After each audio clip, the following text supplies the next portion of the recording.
Hello जय हिंद नमस्कार दोस्तों, आप सभी का स्वागत है आपके अपने YouTube channel online GK free classes में। आज की इस वीडियो में हम एसएससी एमटीएस 2024 के एग्ज़ाम के लिए रीजनिंग का 18वां मॉडल पेपर लेकर आए हैं और इन 18 मॉडल पेपरों से पहले हम 17 मॉडल पेपर करवा चुके हैं। यदि अभी तक आपने इन 17 मॉडल पेपरों को नहीं देखा है तो इन 17 मॉडल पेपरों को आप प्लेलिस्ट के अंदर जाकर देख सकते हो और इस 18वें मॉडल पेपर को भी आपको कंप्लीट देखना है, क्योंकि इस 18वें मॉडल पेपर के अंदर रीजनिंग के बहुत ही इंपॉर्टेंट क्वेश्चन होने वाले हैं और वो सभी क्वेश्चन आपके एसएससी एमटीएस 2024 के एग्जाम के लिए इंपॉर्टेंट रहेंगे। और यदि आप इस चैनल से पहली बार जुड़े हो तो चैनल को कर लो सब्सक्राइब और बेल आइकन को प्रेस करना, ताकि एसएससी एमटीएस के एग्जाम से संबंधित आने वाली हर वीडियो का नोटिफिकेशन सबसे पहले आपको देखने को मिले। तो चलिए शुरू करते हैं इस रीजनिंग के 18वें मॉडल पेपर को बिना देरी के। पहला प्रश्न है आप सभी के सामने, नीचे दिए गए प्रश्न में प्रश्न चिन्ह के स्थान पर आने वाली संख्या को ज्ञात करें। यानी कि यहाँ पर देखिए आप सभी के सामने नंबर एनालॉजी से संबंधित प्रश्न दिया गया है और आपसे पूछा गया है कि इस प्रश्न चिन्ह के स्थान पर कौन सी संख्या आएगी। तो अधिकतर स्टूडेंट इस प्रश्न को कैसे सोल्व करने की कोशिश करेंगे, तो देखो वो इस प्रश्न को कैसे सोल्व करेंगे वो करेंगे, यहाँ पर देखेंगे कि 25 का रिलेशन 18 के साथ में कैसे है या फिर 25 से 18 कैसे बना है। तो वो क्या करेंगे, वो यहाँ पर लॉजिक लगाएंगे क्या, तो वो करेंगे 25 में से क्या कर देंगे -7। तो यहाँ पर 25 में से -7 करेंगे तो कितना आएगा 18, जो कि वो यहाँ पर देखिए यहाँ पर आपको मिल जाएगा। फिर वो सेम लॉजिक लगाएंगे किसके अंदर, 37 के अंदर, और इस प्रश्न चिन्ह की वैल्यू निकालेंगे। तो क्या करेंगे, वो भी यहाँ पर करने की कोशिश करेंगे, यानी कि 37 में से क्या करेंगे -7, तो यहाँ पर कितना आएगा 30। ठीक है, अब वो चेक करेंगे कि किसी ऑप्शन के अंदर 30 है क्या। तो यहाँ पर देखो किसी ऑप्शन के अंदर आपको 30 दिख रहा है, नहीं दिख रहा है, यानी कि ये लॉजिक इस प्रश्न के अंदर अप्लाई नहीं होगा। तो अब इस प्रश्न के अंदर हम क्या लॉजिक लगाएं कि इस प्रश्न चिन्ह के स्थान पर आने वाली संख्या को ज्ञात करें। तो वो देखो इसके अंदर लॉजिक क्या लगेगा, तो वो देखो सबसे पहले तो यहाँ पर देखो कि 25 से 18 कैसे बनेगा। तो सबसे पहले यहाँ पर देखो 25 किन किन संख्याओं से मिलकर बना है, तो सर 25 मिलकर बना है 2 और 5 से, यानी कि 2 और 5 से मिलकर बना है क्या 25। ठीक है, तो यहाँ पर हम क्या करेंगे, इन दोनों संख्याओं को आपस में जोड़ देंगे। तो यहाँ पर देखिए 2 और 5 को आपस में जोड़ेंगे तो कितना आएगा 7, और इस 7 को हम क्या करेंगे, इस 25 में से घटा देंगे। तो यहाँ पर देखिए 25 में से क्या करेंगे, इस वाले 7 को घटा देंगे तो कितना बचेगा, तो यहाँ पर हमारे पास बचेगा 18, जो कि यहाँ पर देखिए दिया गया है। ठीक है, अब यही सेम लॉजिक हम लगाएंगे किसके अंदर, 37 के अंदर, और इस प्रश्न चिन्ह की वैल्यू फाइंड आउट करेंगे। तो सबसे पहले यहाँ पर देखो कि 37 किन किन संख्याओं से मिलकर बना है। तो यहाँ पर देखिए 37 मिलकर बना है 3 और 7 से। तो पहले क्या करेंगे, इन दोनों संख्याओं को हम आपस में जोड़ देंगे। तो 3 और 7 को जोड़ेंगे तो कितना आएगा 10, और इस 10 को घटा देंगे इसी 37 में से। तो यहाँ पर देखिए लिखेंगे कितना 37, और इस 37 में से घटा देंगे इस 10 को तो कितना बचेगा, तो यहाँ पर हमारे पास बच जाएगा कितना 27। अब हमें देखना है कि 27 किसी ऑप्शन के अंदर दिया गया है क्या। तो ध्यान से देखो ये 27 दिया गया है ऑप्शन सी के अंदर, तो ऑप्शन सी हो जाएगा करेक्ट आंसर, यानी कि इस प्रश्न चिन्ह के स्थान पर भरा जाएगा 27। तो उम्मीद करता हूँ ये पहला प्रश्न आपको अच्छे से क्लियर हो गया होगा। तो चलिए अगला प्रश्न देखते हैं। दूसरा प्रश्न है आप सभी के सामने, दिए गए पासों में अक्षर बी के विपरीत अक्षर ज्ञात करें।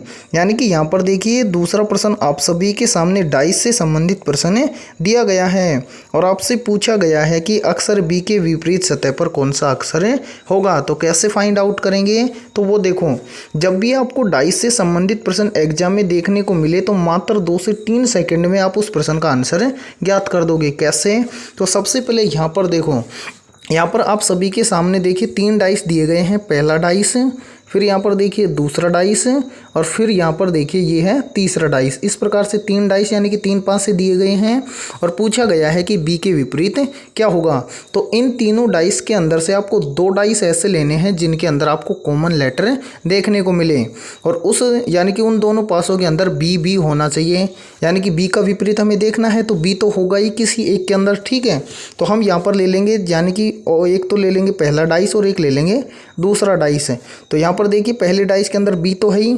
अब यहाँ पर हमें देखना है क्या, कॉमन लेटर। जैसे कि यहाँ पर देखिए पहले डाइस के अंदर आपको ई और एफ कॉमन दिख रहा होगा।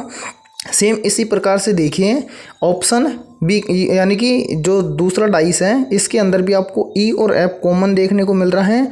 तो जिन दो डाइसों के अंदर आपको कॉमन लेटर देखने को मिल जाए और जो लेटर बच जाए वो एक दूसरे के क्या होंगे, विपरीत होंगे।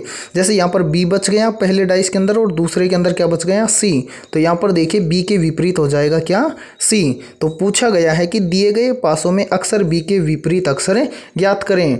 तो यहाँ पर देखिए बी के विपरीत क्या हो जाएगा, सी। तो आपको देखना है कि सी किसी ऑप्शन के अंदर दिया गया है क्या। तो यहाँ पर देखिए सी दिया गया है ऑप्शन ए के अंदर, तो ऑप्शन ए हो जाएगा करेक्ट आंसर। इस प्रकार से आप एग्जाम के अंदर डाइस को देखते ही सोल्व कर दोगे। ठीक है, फिर भी आपको कोई भी समस्या हो तो कमेंट सेक्शन के अंदर आप पूछ सकते हो। तो चलिए अगला प्रश्न देखते हैं। चलो तीसरा प्रश्न है आप सभी के सामने, निम्नलिखित वर्गों में सबसे उपयुक्त वैनारिक का चयन कीजिए जो दिए गए शब्दों के बीच संबंध को व्यक्त करता है।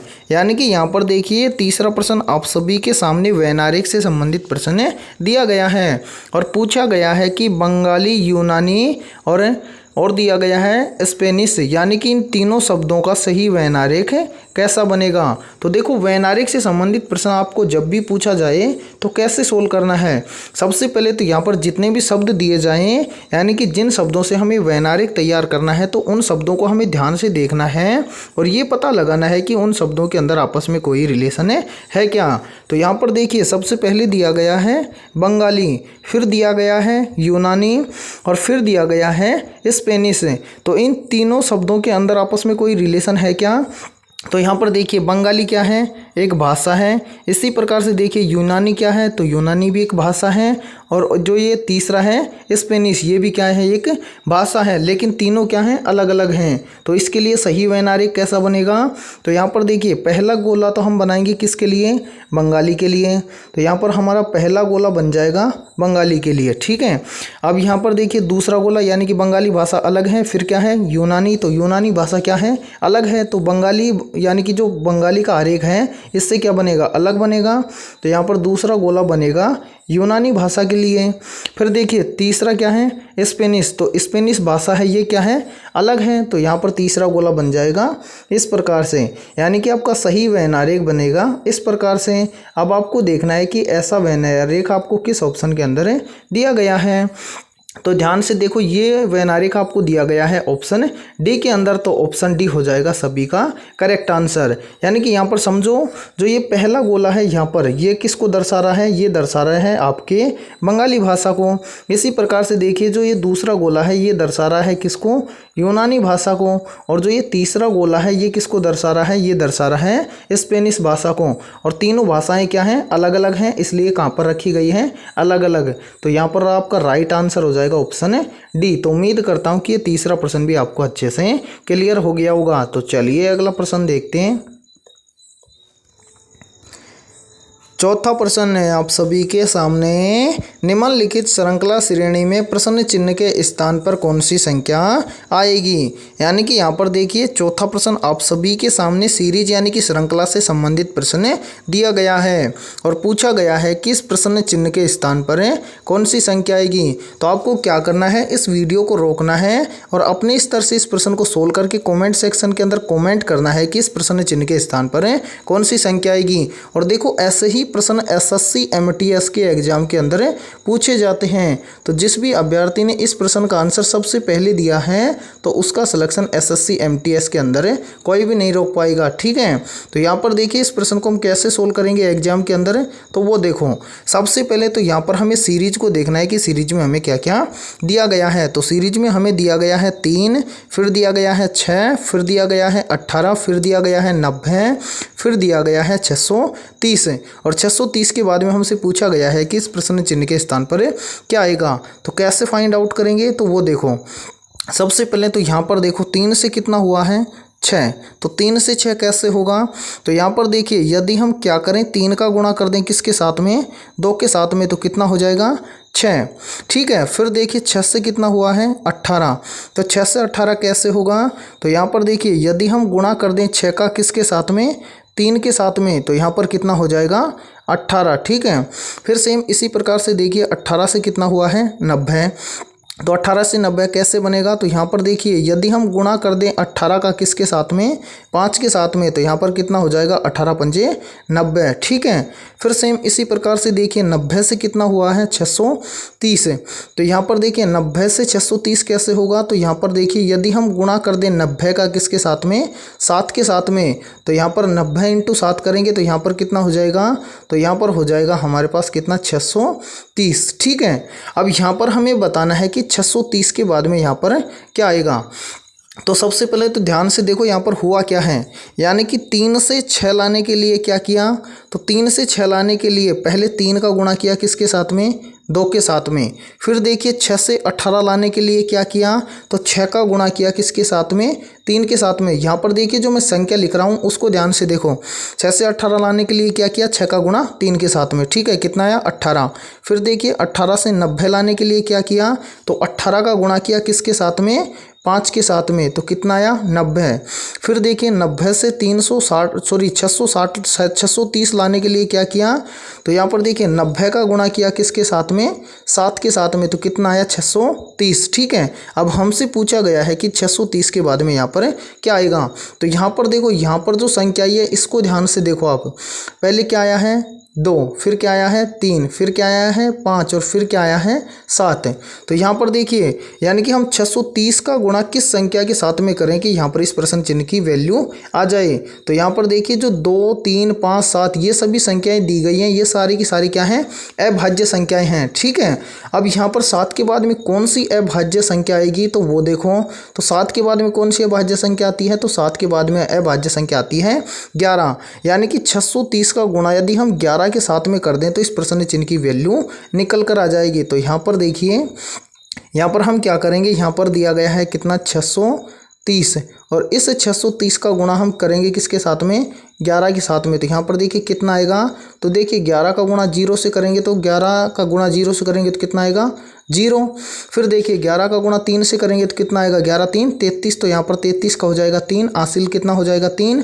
फिर देखिए 11 का गुणा करेंगे 6 से, तो 11 6 66 और 3 ऐड कर देंगे हासिल के, तो कितना हो जाएगा 69। तो यहाँ पर लिख देंगे हम 69, यानी कि इस प्रश्न चिन्ह के स्थान पर आएगा 6930। अब हमें देखना है कि 6930 किसी ऑप्शन के अंदर दिया गया है क्या। तो यहाँ पर ध्यान से देखो, ऑप्शन बी के अंदर आपको दिया गया है 6930। ठीक है, तो यहाँ पर आप सभी का राइट आंसर हो जाएगा ऑप्शन बी। तो उम्मीद करता हूँ कि ये चौथा प्रश्न भी आपको अच्छे से क्लियर हो गया होगा। ठीक है, तो यहाँ पर राइट आंसर कर लेंगे सभी के सभी ऑप्शन बी को। ठीक है, फिर भी आपको कोई भी प्रॉब्लम किसी भी क्वेश्चन के अंदर हो तो आप कमेंट सेक्शन के अंदर पूछ सकते हो। ठीक है, तो चलिए अगला प्रश्न देखते हैं। 5वां प्रश्न है आप सभी के सामने, दिए गए विकल्पों में से उस शब्द का चयन कीजिए जो दिए गए शब्दों के समान है और इसलिए उसी समूह से संबंधित है। यानी कि यहाँ पर देखिए इस 5वें प्रश्न के अंदर आपको क्या करना है, यहाँ पर आप सभी के सामने यहाँ पर 3 शब्द दिए गए हैं, कौन कौन से, तो यहाँ पर देखिए पहला है चील, फिर क्या है शुतुरमुर्ग और फिर क्या है कीवी। तो यहाँ पर 3 पक्षियों का क्या है समूह है और यहाँ पर आपको बताना है कि इन चारों में से और इन्हीं के समान कौन है। तो कैसे देखेंगे, तो वो देखो, तो यहाँ पर देखिए ये तीनों क्या हैं, पक्षी हैं। तो इन चारों में से भी हमें क्या देखना है, पक्षी। तो देखिए यहाँ पर ऑप्शन ए में है चमगादड़, ऑप्शन बी में है शार्क, ऑप्शन सी में है गौरैया और ऑप्शन डी में है गेंडा। तो यहाँ पर देखिए ऑप्शन डी में क्या है, गेंडा। ठीक है, तो इनके समान क्या है, तो यहाँ पर देखिए ऑप्शन सी हो जाएगा करेक्ट आंसर। यानी कि चील एक क्या है, पक्षी है, शुतुरमुर्ग भी एक पक्षी है, कीवी भी एक क्या है, पक्षी है और गौरैया भी क्या है, एक पक्षी है। तो 5वें प्रश्न के अंदर राइट आंसर हो जाएगा सभी का ऑप्शन है सी। तो चलिए अगला प्रश्न देखते हैं। 6वां प्रश्न है आप सभी के सामने, संख्याओं के 4 जोड़े दिए गए हैं जिनमें से कुछ किसी तरह से समान हैं जबकि एक भिन्न है, बेजोड़ का चयन कीजिए। यानी कि यहाँ पर देखिए आप सभी के सामने यहाँ पर संख्याओं के 4 जोड़े दिए गए हैं और इन चारों जोड़ों में से क्या है, कुछ तो किसी न किसी प्रकार से क्या है, समान हैं, लेकिन इन चारों में से एक क्या है, भिन्न है। और जो भिन्न जोड़ा है या भिन्न बेजोड़ है उसको क्या करना है, हमें चयन करना है। तो कैसे करेंगे वो देखो। सबसे पहले तो यहाँ पर देखो ऑप्शन ए के अंदर हमें क्या क्या दिया गया है। तो यहाँ पर हमें दिया गया है 42 और 72। तो यहाँ पर देखिए 42 और 72 ये दोनों क्या हैं, तो ये दोनों की दोनों हैं सम संख्याएँ, ठीक है। फिर देखिए ऑप्शन बी के अंदर, तो ऑप्शन बी के अंदर दिया गया है 20 और 42। तो 20 और 42 ये भी दोनों क्या हैं, सम संख्याएं हैं। सेम इसी प्रकार से ऑप्शन सी को चेक करेंगे। तो ऑप्शन सी में क्या है, 32 और 82। तो यहाँ पर देखिए 32 और 82 भी क्या है, सम संख्याएं हैं। अब इसी प्रकार से हम क्या करेंगे, ऑप्शन डी को चेक करेंगे। तो ऑप्शन डी के अंदर देखिए दिया गया है 56 और 63। तो यहाँ पर ध्यान से देखिए, यहाँ पर 56 तो क्या है, सम संख्या है, और जो 63 है ये क्या है, विषम संख्या है। तो इन चारों में से अब आप आसानी से बता दोगे कि इन चारों में से विषम कौन सा है या भिन्न जोड़ा कौन सा है। तो यहाँ पर हो जाएगा सभी का ऑप्शन है डी। क्यों, क्योंकि ऑप्शन ए के अंदर दोनों की दोनों संख्याएं हैं वो क्या है, सम हैं। सेम इसी प्रकार से देखिए ऑप्शन बी के अंदर है। तो ऑप्शन बी के अंदर भी जो 20 और 42 है ये दोनों संख्याएं क्या हैं, सम हैं। सेम इसी प्रकार से देखिए ऑप्शन सी के अंदर है। तो ऑप्शन सी के अंदर जो 32 और 82 है ये दोनों संख्याएं भी क्या हैं, सम संख्याएं हैं। लेकिन ऑप्शन डी के अंदर जो दोनों संख्याएं दी गई हैं उनमें से एक संख्या तो क्या है, सम है, और दूसरी संख्या क्या है, विषम है। इसलिए ऑप्शन डी हो जाएगा सभी का करेक्ट आंसर। तो ऐसे प्रश्न के अंदर पहला तरीका तो हो गया आपका विषम छांटने का तरीका, ठीक है। ये तो है पहला तरीका। अब सर दूसरा तरीका भी हम क्या लगाएं कि ऐसे प्रश्न को हम फटाफट से सोल्व कर दें। तो देखिए दूसरे तरीके से आप कैसे सोल्व करोगे, तो वो देखो। सबसे पहले तो यहाँ पर देखो ऑप्शन ए के अंदर आपको क्या दिया गया है। तो सर ऑप्शन ए के अंदर हमें दिया गया है 42 और 72, ठीक है। तो यहाँ पर देखिए यदि हम क्या करें, 42 के अंदर 2 का भाग दें और 72 के अंदर भी हम क्या करें, 2 का भाग दें, तो क्या ये कटेंगे, तो सर ये कट जाएंगे। ये कट जाएगा 2 एकम 2 और ये कट जाएगा 21 दूना 42, ठीक है। फिर सेम 72 को भी काट के देखेंगे। तो यहाँ पर देखिए ये कट जाएगा 2 एकम 2 और ये कट जाएगा 36 दूना 72, ठीक है। ये दोनों संख्याएं 2 से कट गई, ठीक है। फिर सेम इसी प्रकार से ऑप्शन बी को चेक करेंगे। ऑप्शन बी में दिया गया है 20 और क्या दिया गया है, 42, ठीक है। तो यहाँ पर 20 के अंदर भी 2 से भाग करके देखेंगे और 42 को भी हम क्या करेंगे, 2 से भाग करके देखेंगे। तो यहाँ पर देखिए ये कट जाएगा 2 एकम 2 और ये कट जाएगा 10 दूना 20, ठीक है। फिर इसको भी काटेंगे तो ये देखिए 2 एकम 2 और ये कट जाएगा 21 दूना 42, ठीक है। ये दोनों कट गए। अब सेम इसी प्रकार से ऑप्शन सी को चेक करेंगे। तो ऑप्शन सी में हमें दिया गया है क्या, 32 और 82, ठीक है। तो यहाँ पर भी हम क्या करेंगे, इन दोनों के अंदर 2 से भाग करके देखेंगे।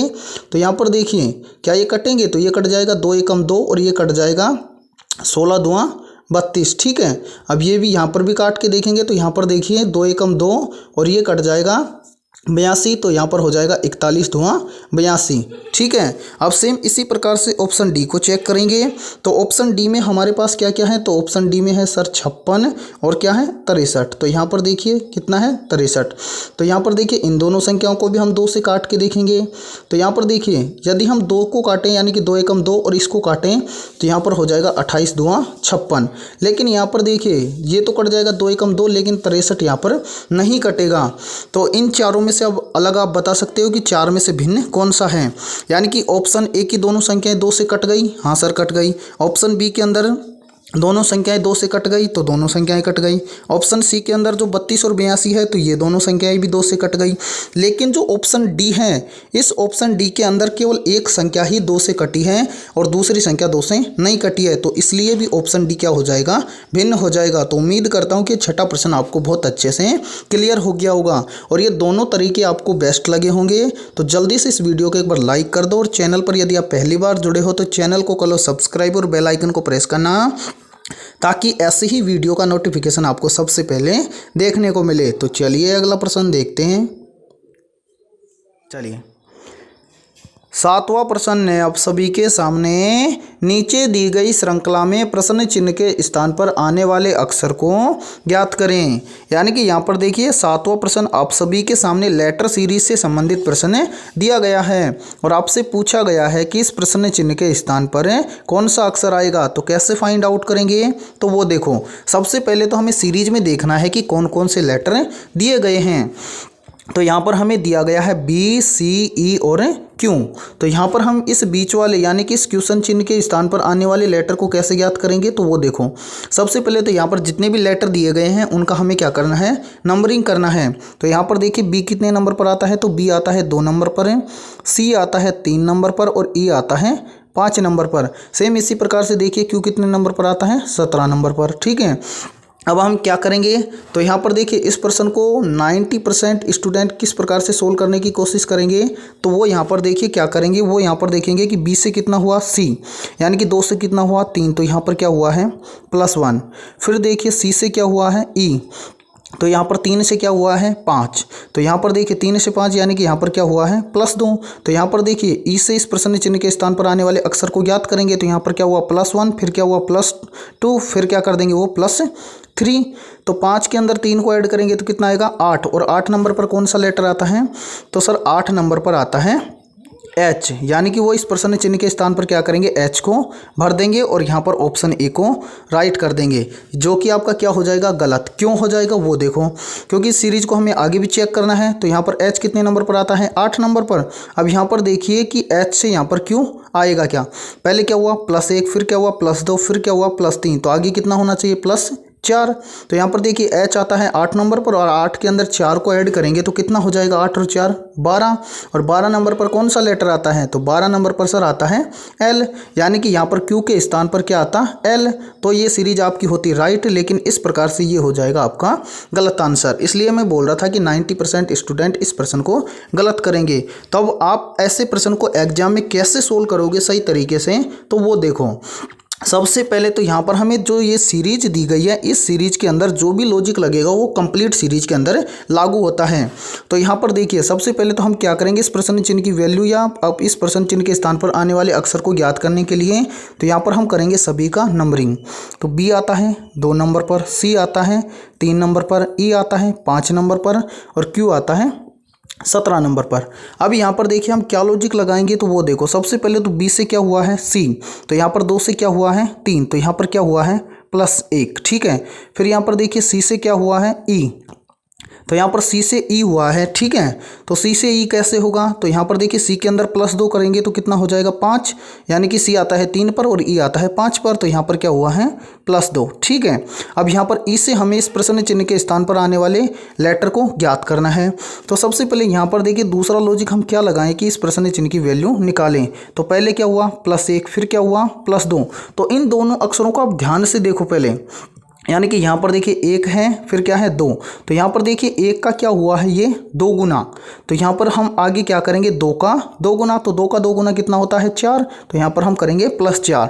तो यहाँ पर ध्यान से देखिए ई के अंदर हम +4 करेंगे तो यहाँ पर ई आता है 5 नंबर पर और 5 के अंदर 4 को करेंगे प्लस, तो कितना हो जाएगा 9, और 9 नंबर पर कौन सा लेटर आता है, तो 9 नंबर पर आता है आई। तो यहाँ पर इस प्रश्न चिन्ह के स्थान पर भरा जाएगा आई। अब हम इसको भी आगे चेक करेंगे कि क्या ये रूल आगे भी फॉलो हो रहा है, क्या आई से क्यों ही आएगा। तो यहाँ पर देखिए आगे कितना प्लस करेंगे, तो यहाँ पर हमने किया 1 का 2 गुना, फिर किया 2 का 2 गुना, तो अब यहाँ पर हम क्या करेंगे आगे 4 का 2 गुना, 4 का 2 गुना कितना होता है 8, तो यहाँ पर हम करेंगे +8। तो यहाँ पर देखिए आई के अंदर +8 करेंगे तो आई आता है कितने नंबर पर 9 नंबर पर, और यहाँ पर +8 करेंगे तो कितना हो जाएगा 9 और 8 17, और 17 नंबर पर कौन सा लेटर आता है क्यू आता है, तो क्यू यहाँ पर दिया गया है, यानी कि इस प्रश्न चिन्ह के स्थान पर क्या आएगा आई। तो आई हो जाएगा सभी का राइट आंसर। अब आपको देखना है कि आई किसी ऑप्शन के अंदर दिया गया है क्या, तो ध्यान से देखो ये दिया गया है ऑप्शन डी के अंदर, तो डी हो जाएगा करेक्ट आंसर। तो उम्मीद करता हूँ कि 7वां प्रश्न आपको बहुत अच्छे से क्लियर हो गया होगा। ठीक है, तो चलिए अगला प्रश्न देखते हैं। 8वां प्रश्न है आप सभी के सामने, उस विकल्प का चयन कीजिए जिसमें शब्द उसी संबंध को साझा करते हैं जो दिए गए शब्दों की जोड़ी द्वारा साझा किया गया है।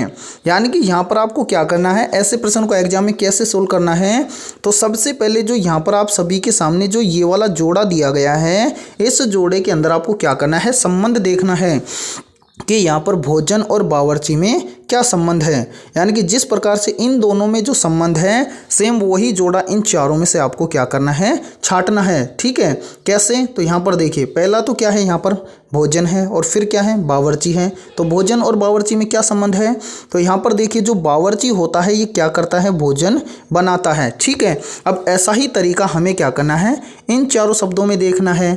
तो सबसे पहले देखो ऑप्शन ए के अंदर हमें क्या क्या दिया गया है, फिल्म और निर्माता।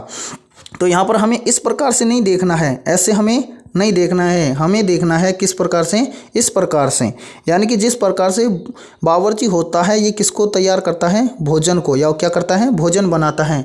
तो सेम यहाँ पर देखिए ऑप्शन ए के अंदर, यानी कि जो निर्माता होता है ये क्या करता है, फिल्म का निर्माण करता है। तो राइट आंसर हो जाएगा सभी का ऑप्शन है ए। अब कुछ स्टूडेंट कहेंगे कि सर यहाँ पर देखिए ऑप्शन बी भी राइट हो सकता है, क्योंकि पेंटर क्या करता है, पेंटिंग करता है, तो हो जाएगा राइट आंसर। लेकिन हमें क्या करना है, यहाँ पर देखिए इस तरह से चेक नहीं करना है कि पेंटर क्या करता है, पेंटिंग करता है, इस तरह से नहीं करना। क्यों, क्योंकि यहाँ पर देखिए जो बावर्ची है ये भोजन तैयार करना है। तो यहाँ पर देखिए पेंटिंग है ये पेंटर थोड़ी तैयार करता है, यानी कि जो पेंटिंग है वो पेंटर थोड़ी तैयार करती है, पेंटर है वो पेंटिंग को तैयार करता है। तो इसलिए ये ऑप्शन बी हो जाएगा गलत आंसर। ठीक है, अब सेम इसी प्रकार से देखिए आगे इसके अंदर ऑप्शन सी के अंदर, यानी कि ऑप्शन बी तो हो गया गलत। अब यहाँ पर देखिए डॉक्टर और मरीज, तो यहाँ पर आप कहोगे कि सर डॉक्टर को मरीज ही तो, यानी कि डॉक्टर है वो मरीज को ही तो ठीक करता है। तो यहाँ पर इस प्रकार से बताया गया है, इस तरह से, जो कि क्या है, गलत। हमें इस तरह से बताना है, यानी कि मरीज है वो डॉक्टर को थोड़ी ठीक करेगा। तो ये भी हो जाएगा आपका गलत आंसर, यानी कि ऑप्शन सी है ये भी हो जाएगा गलत आंसर। अब हम क्या करेंगे, इसी प्रकार से ऑप्शन डी को चेक करेंगे। तो ऑप्शन डी में क्या है, किसान और खेत। तो देखिए किसान है ये खेतों में काम करता है, लेकिन ये भी किस प्रकार से आ रहा है, इस तरह से, तो ये भी हो जाएगा गलत आंसर। अब यहाँ पर देखिए ये भी हो जाएगा गलत आंसर। तो यहाँ पर सही आ रहा है, यानी कि देखिए फिल्म है ये निर्माता थोड़ी ना निर्माण करती है। यहाँ पर देखिए जो निर्माता होता है ये किसका निर्माण करता है, फिल्म का। इसलिए राइट आंसर हो जाएगा सभी का ऑप्शन ए। ठीक है, अच्छे से क्लियर हो गया 8वां प्रश्न। तो उम्मीद करता हूँ कि 8वां प्रश्न आपको अच्छे से क्लियर हो गया होगा। तो आज की इस वीडियो में इतना ही। वीडियो पसंद आई है तो जल्दी से एक बार इस वीडियो को लाइक कर दो, और चैनल पर यदि आप पहली बार जुड़े हो तो चैनल को कर लो सब्सक्राइब और बेल आइकन को प्रेस करना, ताकि एसएससी एमटीएस के एग्जाम से संबंधित आने वाली हर वीडियो का नोटिफिकेशन आपको सबसे पहले देखने को मिले।